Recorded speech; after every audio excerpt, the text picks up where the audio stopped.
मैं एस.एच. मूसा आप सभी लोगों का यंग जीनियस ग्रुप में हार्दिक स्वागत करता हूं। आज के टॉपिक है प्रेजेंट परफेक्ट कॉन्टिन्यूअस टेंस।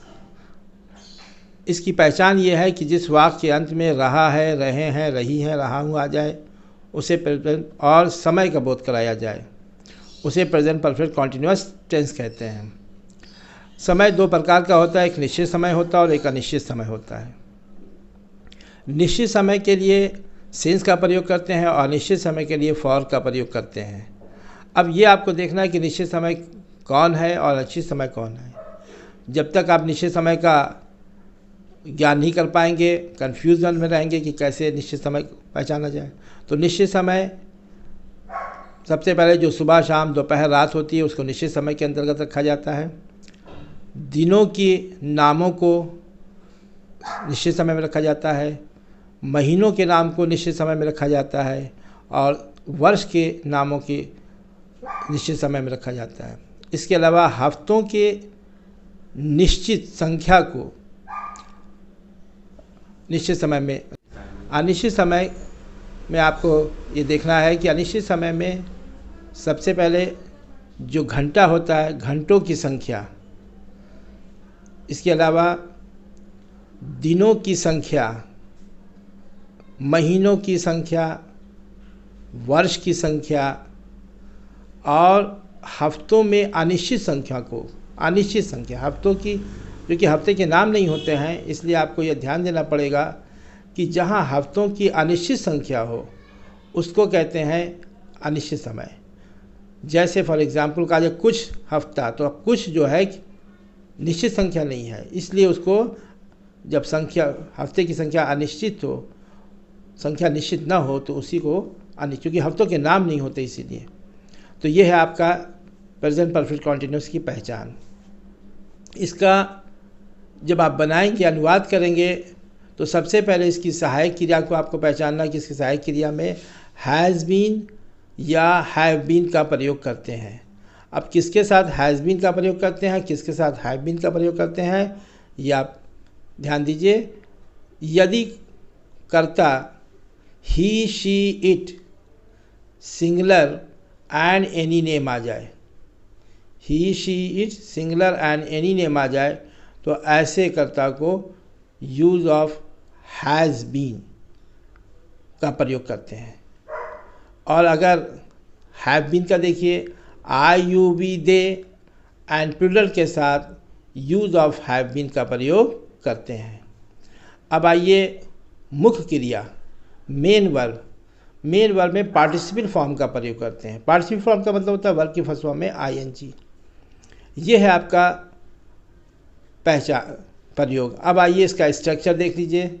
सबसे पहले सब्जेक्ट, उसके बाद हेल्पिंग वर्ब, उसके बाद मेन वर्ब पार्टिसिपल फॉर्म में, उसके बाद इनडायरेक्ट ऑब्जेक्ट, इसके बाद डायरेक्ट ऑब्जेक्ट, तब कॉम्प्लीमेंट और सीन्स फॉर का प्रयोग। अब आइए फॉर एग्ज़ाम्पल, राजीव 2 घंटे से गणित का प्रश्न हल कर रहा है। अब देखिए, राजीव 2 घंटे से गणित का प्रश्न हल कर रहा है। अब यहाँ पर आपको सब्जेक्ट है राजीव। अब आपको देखना पड़ेगा राजीव प्रॉपर नेम है यानी किसी का नाम है, तो वहाँ पर आपने हैज़ बीन यूज़ करना। Rajeev has been, Rajeev has been, यह हैज़ बीन क्या हो गया, यह सहायक क्रिया हो गया। अब आपको यूज़ करना है मेन वर्ब यानी पार्टिसिपल वर्ब। क्या कर रहा, क्या काम कर रहा है, हल कर रहा है, सॉल्विंग।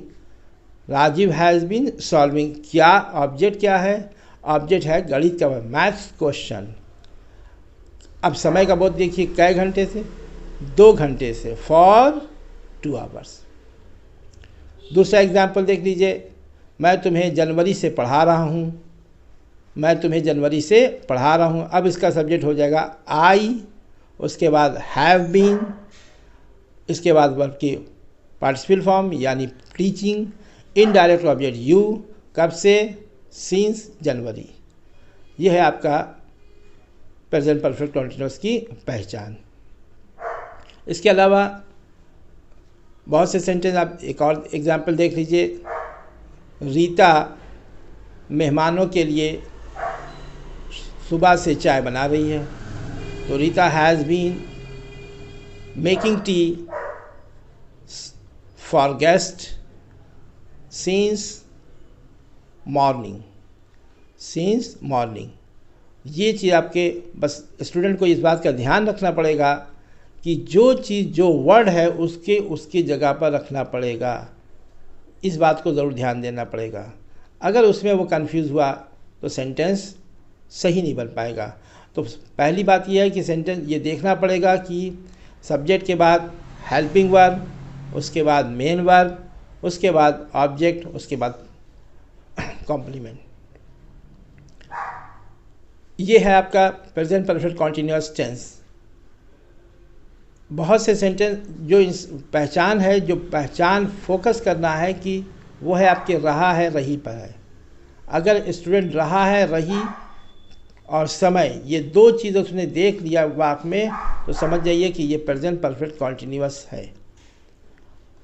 उसमें बस स्टूडेंट को इस बात का ध्यान रखना है कि हाँ, अगर समय का बोध नहीं हो पा रहा है तो समझिए प्रेजेंट परफेक्ट कॉन्टिन्यूअस नहीं है।